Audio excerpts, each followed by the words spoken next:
성경 말씀 보겠습니다. 요한복음 21장 12절에서 17절까지 말씀 보겠습니다.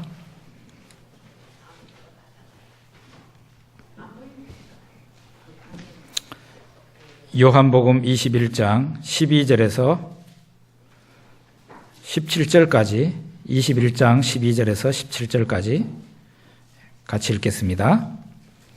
예수께서 이르시되 와서 조반을 먹으라 하시니 제자들이 주님이신 줄 아는 고로 당신이 누구냐 감히 묻는 자가 없더라. 예수께서 가셔서 떡을 가져다가 그들에게 주시고 생선도 그와 같이 하시니라. 이것은 예수께서 죽은 자 가운데서 살아나신 후에 세 번째로 제자들에게 나타나신 것이라.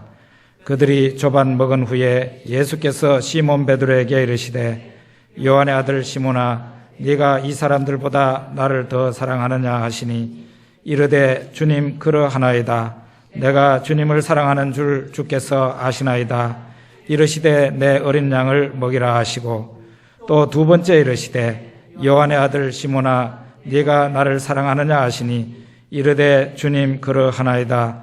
내가 주님을 사랑하는 줄 주님께서 아시나이다. 이르시되 내 양을 치라 하시고 세 번째 이르시되 요한의 아들 시몬아 네가 나를 사랑하느냐 하시니 주께서 세 번째 내가 나를 사랑하느냐 하심으로 베드로가 근심하여 이르되 주님 모든 것을 아시오매 내가 주님을 사랑하는 줄을 주님께서 아시나이다. 예수께서 이르시되 내 양을 먹이라. 아멘.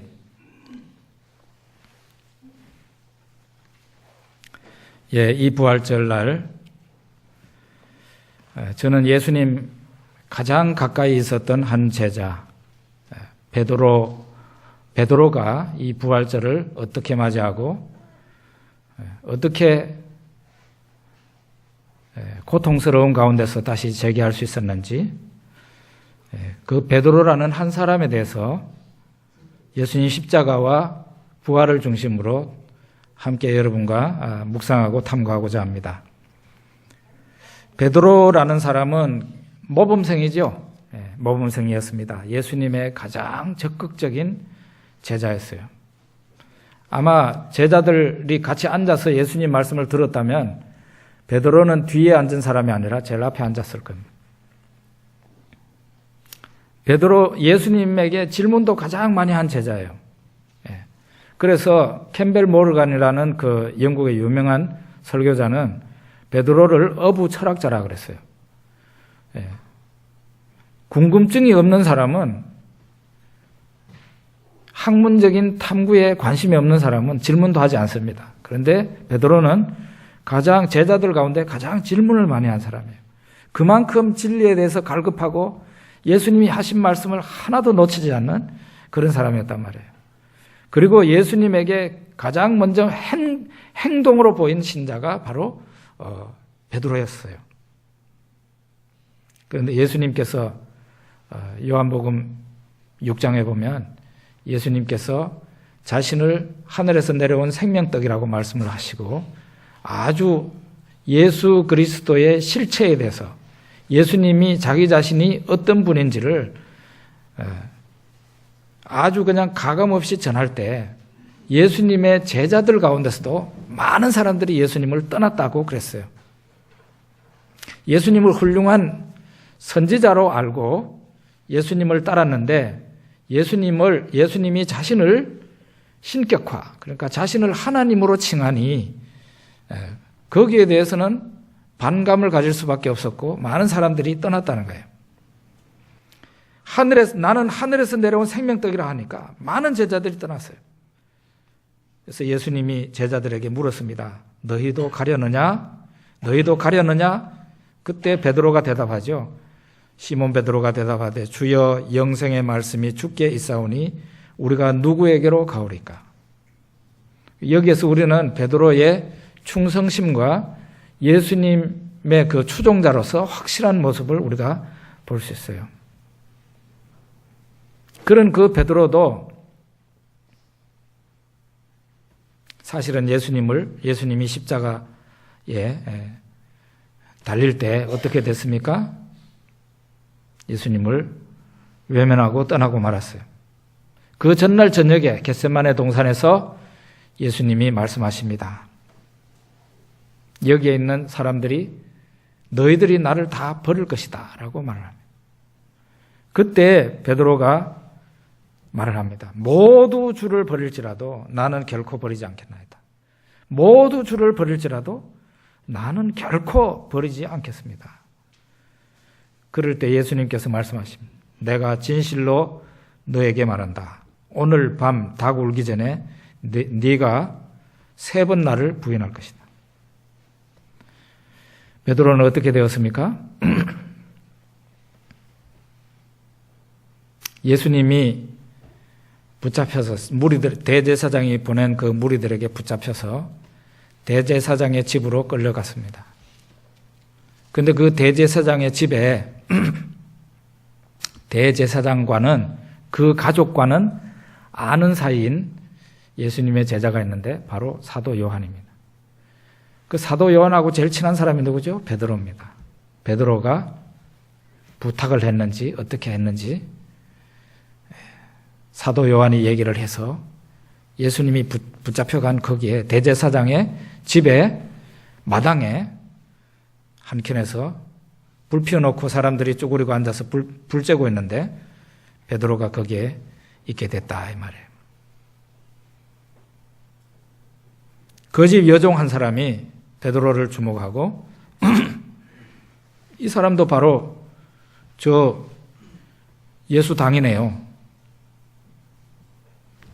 저분 따라다니는 사람이에요. 베드로가 이 사람은 나는 저 사람 몰라. 이렇게 얘기를 합니다. 또 다른 사람이 와가지고 그 말을 들은 다른 사람이 와가지고 또 베드로에게 또 말을 합니다. 부정합니다. 그 다음에 또 3번째는 베드로가 저주로 맹세를 합니다. 저주로. 유대인들이 저주하는 방식으로 말을 하는 것은 내가 만약 이러이러하다면 하나님이 나에게 벌 위에 벌을 내리기를 원하노라. 뭐 이런 식을 주로 저주로 맹세하는 식인데요. 예수님이 베드로가 그 말하는 그 자리에서 불과 얼마 안 떨어진 곳에 있는데도 예수님이 가장 고통스러울 때 예수님의 인격과 예수님의 자존심과 모든 것을 짓밟아 버릴 수 있는 그런 말을 베드로가 입으로 합니다. 나는 저 사람하고 전혀 상관이 없는 사람입니다. 그렇게 말을 하죠. 정말로 심각한 죄입니다. 이거는 가룟 유다의 죄와 큰 차이가 없을 정도예요. 그 죄로 말미암아 베드로의 그 죄로 말미암아 베드로는 예수님의 제자 그룹에서 떨어져 나갈 수밖에 없는, 잘려 나갈 수밖에 없는, 어떻게 보면 퇴학 조치 당할 수밖에 없는 그런 입장에 있었다는 거예요. 그런데도 우리가 알다시피 베드로는 예수님의 제자 그룹에 남아 있었고 베드로는 다시 되살아나서 그의 신앙이 되살아나서 주님의 가장 충성스러운 제자로서의 삶을 살다가 주님 앞으로 간 것이죠. 자, 그러면 어떻게 해서 이 베드로가 재기할 수 있었는가? 저는 3가지로 좀 보려고 그래요. 첫째로는 자기가 예수님을 부인하고 난 뒤에 이 베드로가 예수님을 부인하고 난 뒤에 베드로 자신이 어떻게 처신했는가? 그걸 한번 살펴볼 거고, 또 하나는 베드로 주변에서 이와 같이 베드로가 예수님을 부인하는 장면을 본 제자가 있었고 그 제자가 그리고 그 제자와 다른 제자들이 이 베드로를 어떻게 도와줬는지, 그 다음에 제일 마지막에는 결정적으로 예수님께서 이 베드로에게 어떻게 대하셨는지 그걸 살펴볼 겁니다. 누가복음 22장 60절에서 62절에 보면 베드로가 말을 합니다. 이 사람아, 나는 당신이 하는 말을 알지 못하노라. 이렇게 아직 말이 끝나지도 않았는데 알지 못하노라고 아직 말하고 있을 때에 닭이 울었다 그랬는데 성경에는 이 닭이 첫 번째 울음이 아니라 2번째 울었다. 두 번째 울 때 3번 부인하리라 하는 게 예수님의 예언인데 그대로 이루어진 것이죠. 61절에 보면 예수님이 돌이켜 베드로를 보셨다 그랬고, 베드로가 예수님의 말씀 곧 오늘 닭 울기 전에 네가 3번 나를 부인하리라 하신 그 말씀이 생각나서 밖에 나가서 심히 통곡하였다. 사복음서를 대조해서 보니까 통곡했다는 말이 다 나와 있는데 누가복음에는 보면은 심히 통곡했다 나왔어요. 심히. 누가는 그만큼 역사적 사실을 정확하게 기록하는 사람이에요. 역사가라서 심히 통곡을 했다. 여러분, 베드로가 그 가룟 유다와 못지않잖아요. 예? 내가 잘 나가고 있을 때 누구 내한테 나의 인격을 짓밟고 나를 모욕하는 말을 하고 나를 부인한다면 그거 이겨낼 수 있습니다. 그럼 내가 잘 나가고 있는데 뭐 큰 어려움이 있겠어요? 지가 내한테 뭐라고 대들진 관계없죠. 그런데 내가 지금 죽을 지경이야. 내가 지금 죽을 지경이야. 세상의 모든 사람들이 나를 버렸고 내가 육체적으로 정신적으로 얻어맞아서 도저히 일어날 수 있는 힘이 없어요. 이런 상황이 있을 때 어떤 놈이 와가지고 나를 들고 차고 때리고 나에게 나 이 사람 몰라요 라고 말을 했다면은 내가 어떻게 견디겠어요?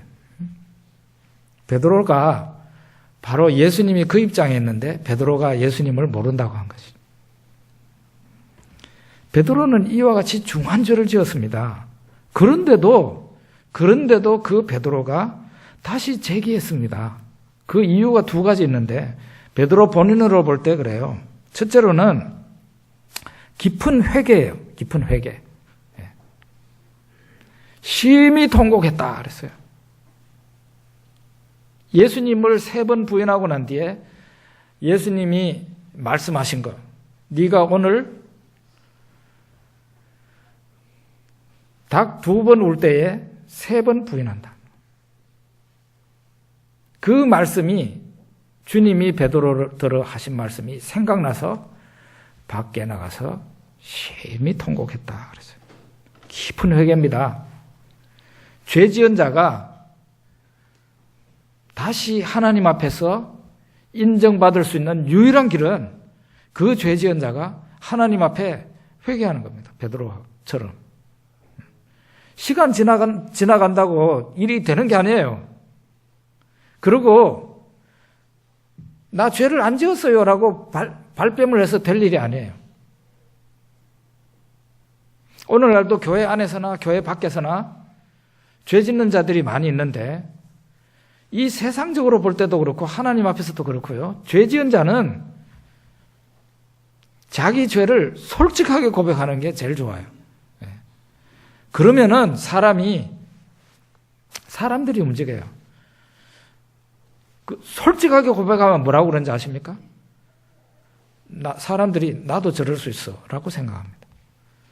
그런데 자꾸 합리화시키고 아니라고 그러고 또 거짓말도 하고 이러면은 그 죄 지은 인간에게 동정심을 느끼는 게 아니라 인간이 굉장히 미워지기 시작해요. 그 인간이. 그러니까 사람들이 달라들어서 더 공격을 하게 돼요.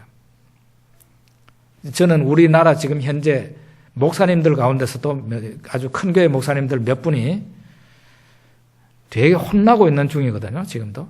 그분들이 솔직하게 회개를 하면 솔직하게 회개하고 심지어는 목사 그 자리도 내놔야 돼. 어떤 교수님은 그분에게 말을 했어요. 그 목사님에게. 당장 그 자리에서 내려와가지고 아프리카에 몇 년 선교사로 가라고 그랬어요.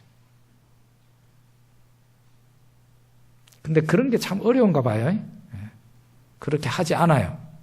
자꾸 둘러대고. 그러니까 나중에는 그 사람의 인격성에 대해서 환멸을 느끼는 사람이 많죠. 여러분, 사람들 앞에서나 하나님 앞에서 자기가 잘못해놓고 아주 솔직하게 회개하는 사람, 그 사람이 용감한 사람이고 진실한 사람. 우리 우리가 그런 사람이라면 당연히 그렇게 해야 되고 앞으로도 그런 태도의 인생, 그런 태도의 신앙을 갖고 살아가야 됩니다. 깊은 회개예요. 베드로가 제자들 그 단체에서 떨어져 나가지 않고 제자들 자리에 그 자리에 있었고 주님이 그 사람을 받아준 유일한 이유는, 그리고 제자들이 그 베드로를 받아들인 유일한 이유는 그가 깊은 회개를 했다는 거죠. 두 번째는 그는 죄를 지었음에도 불구하고 제자들 그룹 안에 계속 눌러붙어 있었습니다. 이게 굉장히 중요한 부분이에요.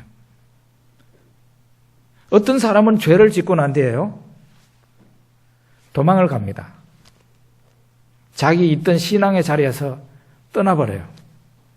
내가 이렇게 참혹하게 죄를 지었으니 부끄러워서 도저히 여기 못 있겠다 해가지고 도망을 갑니다. 그러면은 그 사람은 죄가 해결되기가 어려워요.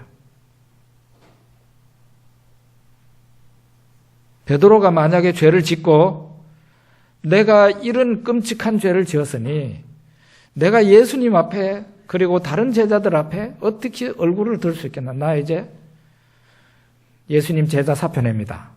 이제 안 나갑니다. 이랬더라면은 그는 그걸로 끝이에요. 그런데 베드로가 어떻게 했어요? 그런 엄청난 죄를 저질렀음에도 불구하고 제자들 그 모임 안에 계속 눌러붙어 앉아 있었어요. 베드로의 그 심정을 이해하지 못하는 제자들은 어떻게 했을까요? 아마 제 같은 사람 같으면은 발로 들고 찼을 거예요. 야, 인간아, 너 보기 싫다. 너 왜 여기 계속 있나? 그랬을지도 몰라요. 사람들이 이 베드로를 쳐다보는 그 눈조차도 평범하게 본다고 하더라도 베드로는 이 양심의 가책이 상당했을 것이기 때문에 굉장히 괴로웠을 겁니다. 그럼에도 불구하고 베드로는 그 제자들 모임 안에 눌러붙어 있었어요. 그렇기 때문에 그가 제기할 수 있었다는 거죠. 여러분, 교회 공동체에서 떨어지는 것보다 더 끔찍한 것은 없어요. 여러 가지 이유로 교회 공동체를 떠납니다. 어떤 사람들은 교회에 대해서 미운 사람이 있으니까 떠난다, 그런 사람도 있습니다. 어떤 사람은 굉장히 양심적인 사람인데 나는 죄가 너무 심해서 교회 나갈 수 없습니다. 이런 사람도 있어요. 제가 실제 만나봤어요. 나는 도저히 내 죄 때문에 교회를 못 나갑니다. 그런 사람도 있더라고요. 그런 사람 몇 명을 만나봤어요.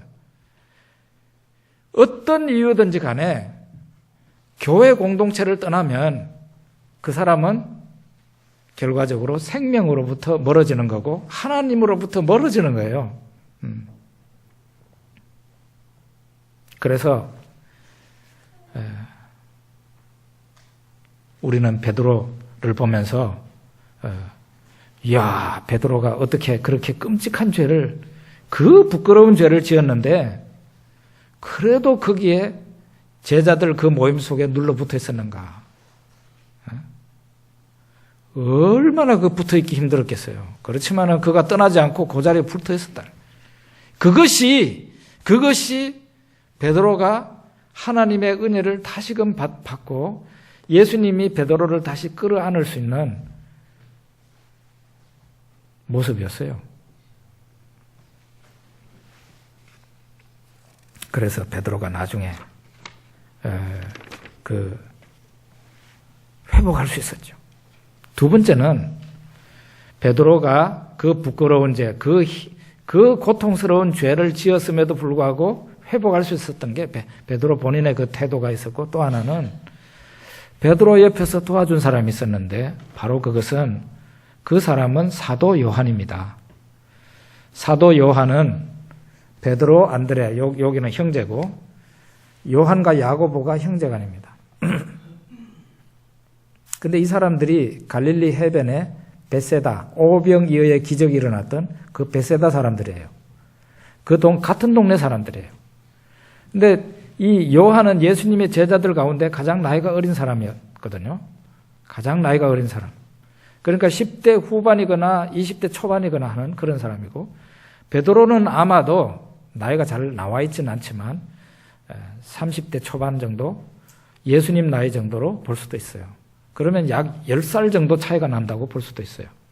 우리가 잘 모르지만은 적어도 5살에서 10살 정도는 차이가 난다고 볼 수가 있습니다. 그런데 이 사도 요한은 예수님의 제자들 가운데서도 가장 베드로를 가까이 하고 따라다닌 사람이에요.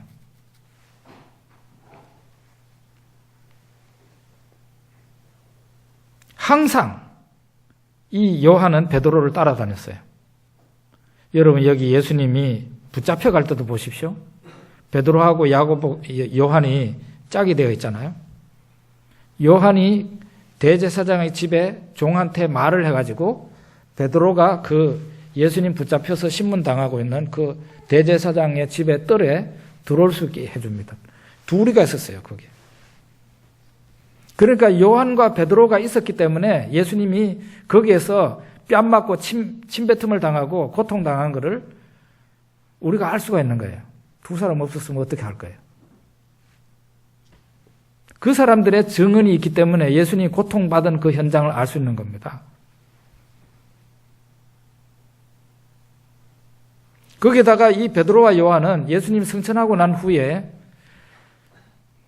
성전에 기도하러 가는데 이 두 사람이 짝이었어요.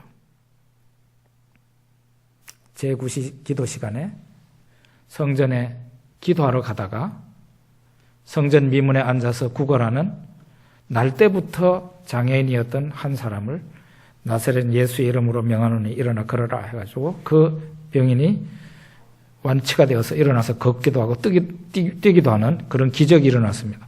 거기에서도 보십시오. 두 사람이 성전에 기도하러 가는데 둘이가 기도하러 가는 거 보지 않아요. 이 사람들은 평생 짝이에요.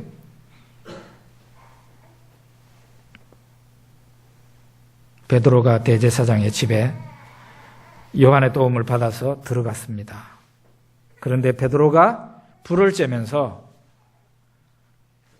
사람들이 베드로들어 당신도 저 예수라는 사람하고 같은 당이네. 같이 있었어. 당신 저 사람의 제자지라고 했을 때 3번이나 아니라고 나중에는 저주하면서 말을 하는 그 장면을 누구가 봤겠습니까? 요한이 다 봤죠.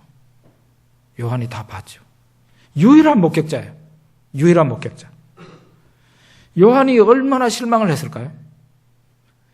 보통요, 죄를 옆에서 죄 짓지 않은 사람이 죄 짓는 사람을 보면요, 아주 판단하기가 쉬워요. 정죄하기가 쉽다니까요. 에라 이 나쁜 놈, 이 못난 놈아 하고 내가 너를 갖다가 동네 형으로 알고 그렇게 따랐는데 너 이제부터 나하고는 끝이다 라고 말하기가 훨씬 쉽죠.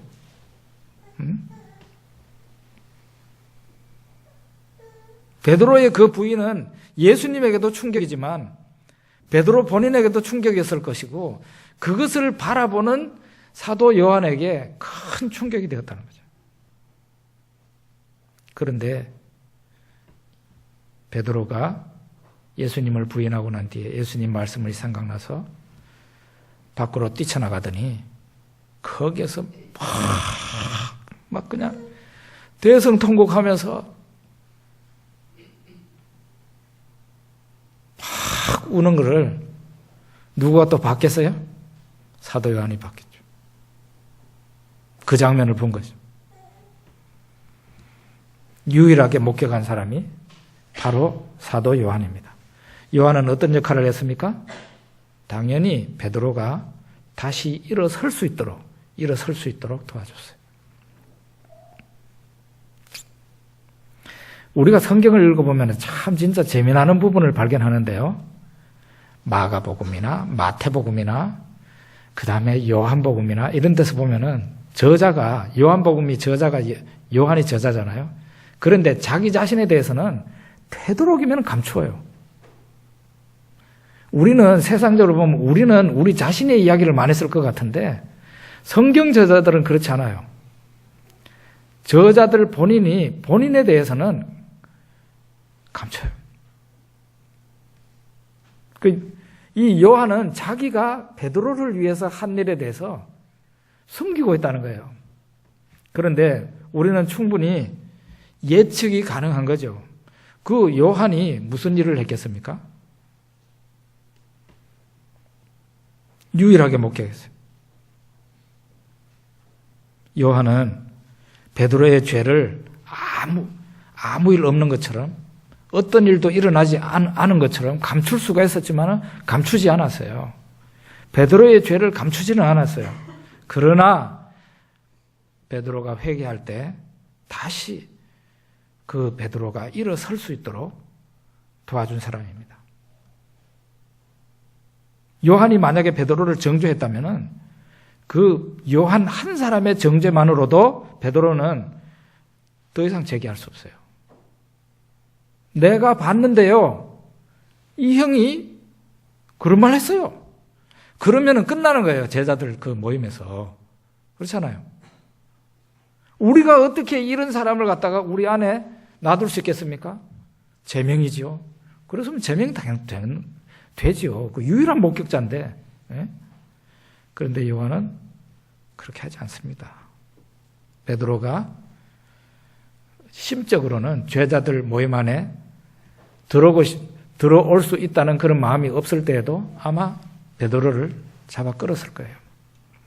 예수님 부활하시고 그 아침에 여자들이 막달라 마리아와 여자들이 제자들에게 와서 예수님 부활하셨어요. 부활하신 예수님을 우리가 봤습니다. 예수님이 이 말씀을 전하랍니다 하면서 제자들에게 왔을 때, 이때에도 요한복음에 보면 베드로와 요한이 예수님의 무덤으로 달려갑니다.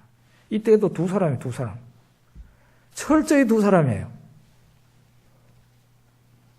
그러니까 이 요한은 항상 베드로 옆에 붙어 있는 거예요.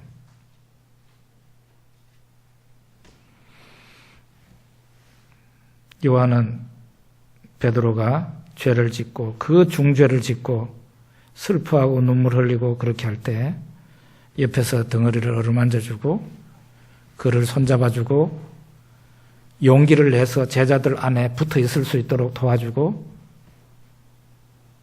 베드로의 그 마음을 어루만져 주었던 착한 동네 동생이다 이거죠. 우리가 이런 역할을 하는 사람들이 교회 안에 많이 있어야 교회 안에서 인재를 잃어버리지 않습니다. 이 베드로가 이렇게 해가지고 베드로가 떠났다고 생각해 보세요. 예수님에게 얼마나 큰 손실이며 주의 교회에서 얼마나 큰 손실이었겠어요. 우리 성안교회도 그렇습니다. 성안교회가 예를 들면 굉장히 재주가 많고 유능한 사람이 죄를 범했을 때 혹은 큰 실책을 범했을 때 이렇게 옆에서 그냥 무조건 감싼다는 게 아니라 그 사람을 위해서 기도하고 그 사람을 붙들어주고 격려해주고 공동체에 계속 눌러붙어 있을 수 있도록 도와주는 그런 역할을 할 사람이 성안교회에 많이 있어야 돼요. 그래야 우리 안에 인재들이 클 수 있습니다. 어떤 이상한 그런 공동체는 그러지 않습니다. 사람이 좀 유능한 사람이 일어나려고 그러면 콱 밟아버려요. 세상 사람들은 그러죠. 저놈을 깔아문 게 내가 일어날 수 있다고 생각하죠. 근데 교회는 그렇게 하면 안 되죠. 그 다음에는 우리가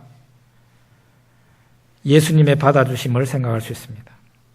부활하신 예수님이 베드로를 쉽게 용서해 줬겠습니까? 여러분 생각에? 우리가 성경을 보면은 그냥 이렇게 겉으로 싹 읽어 나갈 때에는 예수님이 베드로를 쉽게 용서해 준 것 같이 그렇게 느껴집니다. 그런데 찬찬히 훑어보면 결코 그렇지 않습니다.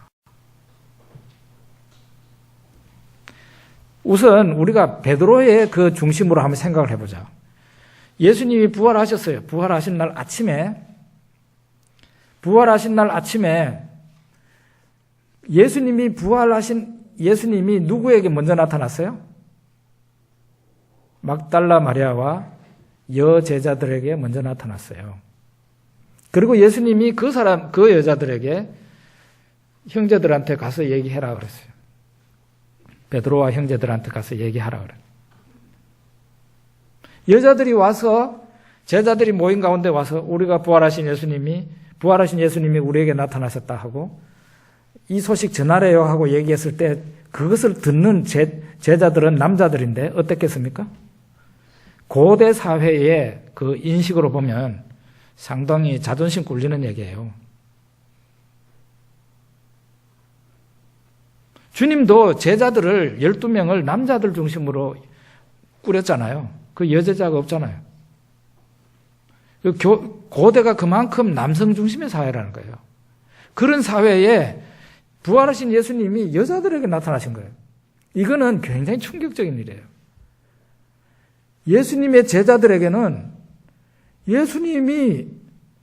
부활하신 예수님이 아니 왜 우리한테 먼저 안 나타나고 여자들에게 먼저 나타나냐? 이렇게 생각할 수 있다는 거예요. 베드로는 어떻게 생각했을까요? 당연하죠. 버림받은 느낌을 분명히 받았을 겁니다. 예수님의 마음에서 예수님의 사랑이 나에게서 다른 사람에게로 옮겨갔구나. 그렇게 충분히 오해하고 느낄 수 있는 거죠. 부활절날 아침에 이런 일이 있었어요. 저녁 밥 먹을 때에 예수님께서 제자들이 모인 자리에 나타나셨어요. 그때에는 예수님의 제자 도마라는 사람은 없을 때였는데 제자들이 모인 가운데 예수님이 나타났어요. 너희에게 평강이 있을지어다 하고 나타나셨어요. 그런데 우리가 다른 것은 보지 말고요. 그 부활하셔서 제자들 안에 처음 나타나셨는데 그 처음 나타나신 예수님께서 부활하신 예수님이 베드로를 어떻게 대하셨는가 하는 겁니다. 베드로에게는 아무런 말씀 하시죠.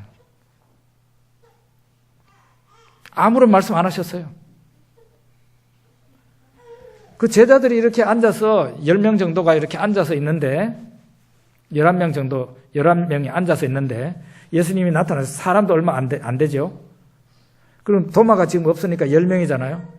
그 10명의 제자들이 방 안에 있는데 부활하신 예수님이 나타나셔서 베드로에게 한마디쯤은 할 만한데 아무 말씀도 안 하셨다니까요. 왜냐하면 베드로는 충격적인 일을 지나갔잖아요. 그러니까 한마디쯤은 해줘야 된다. 그런데 말을 하지 않아요. 그거를 경험하는 베드로는 어땠겠는가요? 여러분들이 베드로였다면 부활하신 예수님이 여러분과 다른 제자들 앞에 나타났을 때 아무 말씀도 안 하고 공식적인 말씀만 하시고 그냥 가버렸을 때 여러분 마음은 어떻겠습니까? 하여간 죽을 지경이죠. 죽을 지경이죠. 그 다음에 또 제자들에게 나타나셨는데 이번에는 도마가 있을 때 또 나타나셨는데 이번에는 도마에게 얘기를 해요. 네가 부활을 의심하는 모양인데 내 손과 옆구리 여기 만져보고 믿음 없는 자가 되고 믿음 없는 자가 되지 말고 믿는 자가 되라. 여기 만져봐 하고 도마에게 말했는데 도마에게 말을 하면서도 베드로에게는 일체 말을 하지 않아요. 이거를 경험하는 베드로는 마음이 어땠겠느냐 이거예요. 하여간 죽을 지경이죠. 죽을 지경이죠. 집에 어린아이가 큰 잘못을 저질렀어요. 부모가 그걸 압니다. 아는데도 아무 말을 하지 않으면 그 아이는 얼마나 힘들겠습니까? 차라리 너 왜 그랬어 하고 심하게 꾸중하고 매를 때리는 게 낫지. 아무 말도 부모가 분명히 아는데도 아무 말도 안 하고 며칠 지나가면 정말 그 마음이 죽을 지경이죠. 베드로가 바로 이런 힘든 상황이었다는 거예요. 그러니까 베드로의 마음은 어떤 생각이 들겠어요?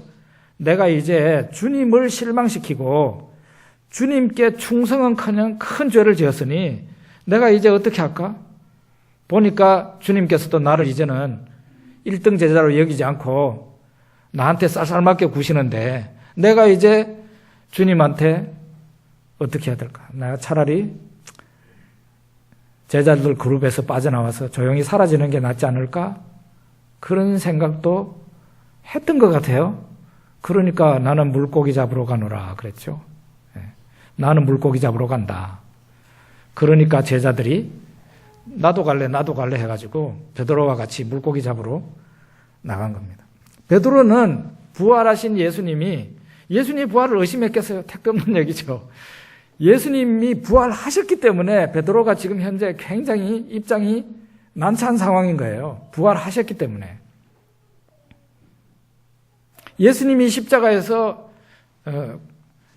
달리시기 전에 그 고난을 당할 때 가장 어렵고 힘들 때 예수님이 어려울 때 함께 해주지는 못할 망정 그런 못된 말을 해가지고 예수님을 부인해놨으니 예수님이 부활하셔서 나타나셨는데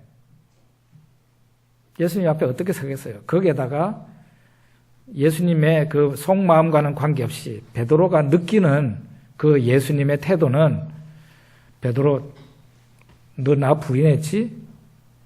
이제 너는 나한테 1등 제자는 아니다. 저 사이드로 빠져라. 그런 느낌을 이 베드로가 충분히 받았을 수 있다는 거죠. 그러니까 물고기 잡으러 간다고 한 거예요. 상실감이죠, 이거는. 상실감.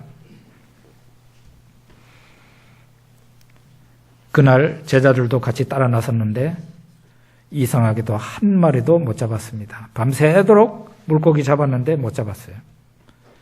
호숫가에 새벽녘에 어떤 사람이 서서 물고기 많이 잡았냐고 물어봤어요.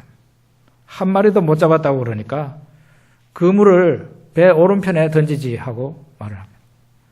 그 말대로 배 오른편에 던졌더니 물고기가 엄청나게 많이 잡혔어요.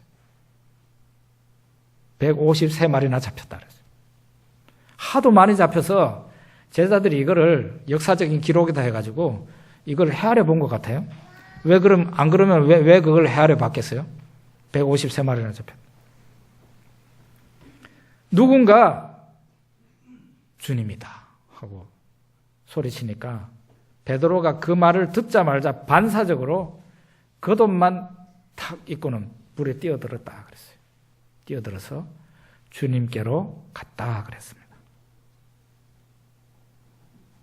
육지에 올라가서 보니 예수님이 숯불을 피워놓고 계셨는데 생선과 떡이 숯불 위에 올려져 있었습니다.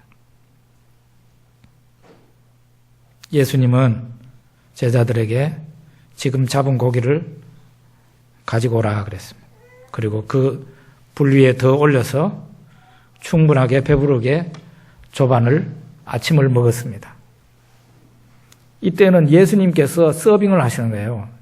요한복음에 보면은 예수께서 가셔서 떡을 가져다가 그들에게 주시고 생선도 그와 같이 하셨다 그랬어요. 우리들은 좀 신분이 낮거나 배우는 제자가 서빙을 하는데 기독교는 그렇지 않아요. 교회는 그렇지 않아요. 우리 예수님부터 본을 보이셨어요. 예수님이 부활하시기 전에도 그러더니 부활하시고 난 후에도 그 서빙하는 태도는 바뀌어지지 않았어요. 제자들에게 생선을 구워서 주고 떡도 구워서 주고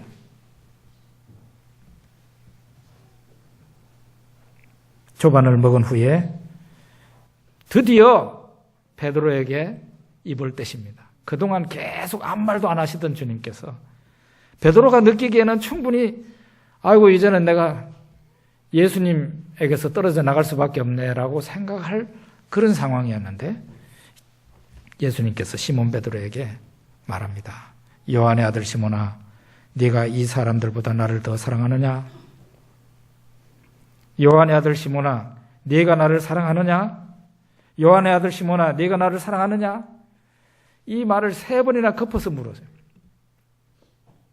베드로는 어떻게 대답합니까? 주님 그러하니이다. 내가 주님을 사랑하는 줄 주님께서 아십니다. 주님 그러하나이다. 내가 주님을 사랑하는 줄 주님께서 아시나이다. 3번째는 주님 모든 것을 아시오매 내가 주님을 사랑하는 줄을 주님께서 아시나이다. 왜 예수님께서 베드로에게 이 질문을 하셨을까요? 요한의 아들 시몬아, 네가 나를 사랑하느냐? 왜 이렇게 물었을까요?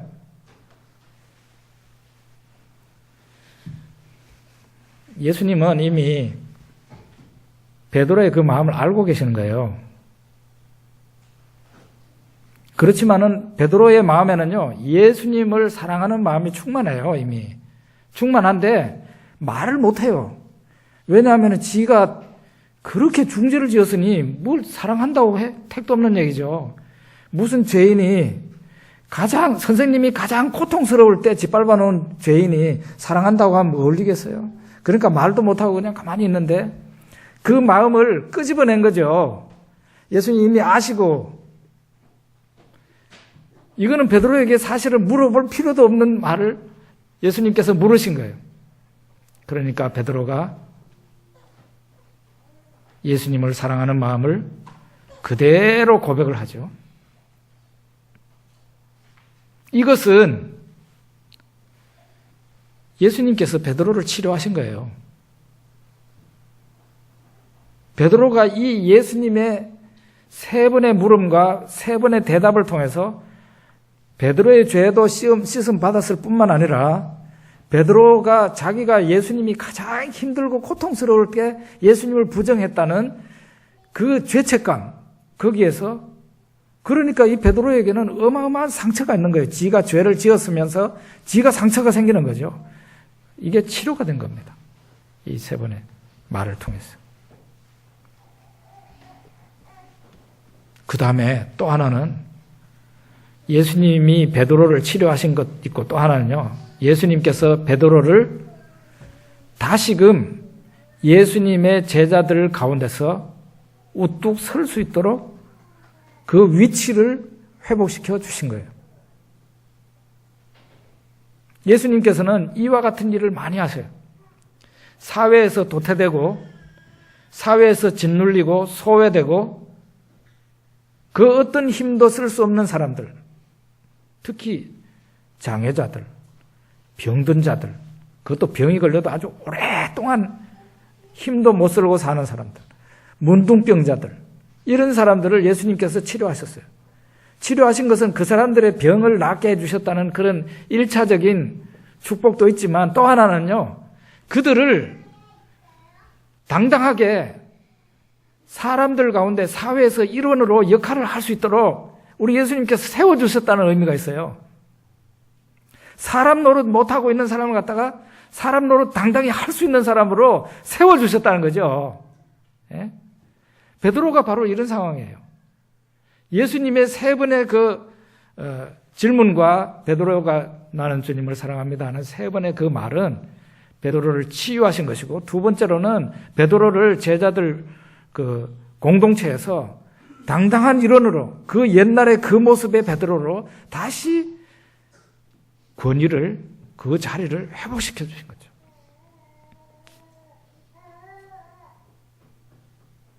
그리고 예수님은 세 번이나 내 양을 먹이라, 내 양을 치라, 내 양을 먹이라, 이렇게 세 번이나 베드로야 내 양을 부탁한다, 나의 양을 먹여다오.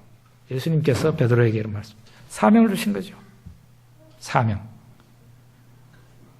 베드로야, 내가 너에게 나의 양을 맡긴다. 내 양을 돌봐다오. 베드로에게는 예수님의 부활은 너무 당연한 문제였습니다. 예수님의 부활은 의심할 일 없었죠. 그런데 베드로에게 가장 중요한 문제는 뭡니까? 부활의 주님이 과연 이 엄청난 죄를 지은 나를 받아주실 것인가? 그런 문제였어요. 그것을 예수님께서 잘 알고 계셨기 때문에 그 부활하신 예수님이 베드로의 그 어마어마한 중죄를 그대로 받아주셨고, 죄 지은 자는 상처가 있죠. 지가 죄를 지었으면서 상처가 있죠. 그 상처를 치료해 주셨고, 거기에다가 그를 공동체의 일원으로 당당하게 역할을 할 수 있도록 그를 세워주셨고, 그로 하여금 주님의 사명을 받아서 사역할 수 있도록 내 양을 부탁한다 하고 베드로에게 말씀하셨습니다. 여러분 어떤 생각이 드십니까? 네. 우리는 베드로처럼 심한 죄를 지은 것 같지는 않지만 역시 죄인의 한 부류였는데 주님께서 이와 같이 여러분과 저를 다시 세워주시기 위해서 베드로를 만나주신 주님이 여러분과 저를 만나주시고 축복하신다는 것을 기억하시면 좋겠어요. 우리 기도하겠습니다.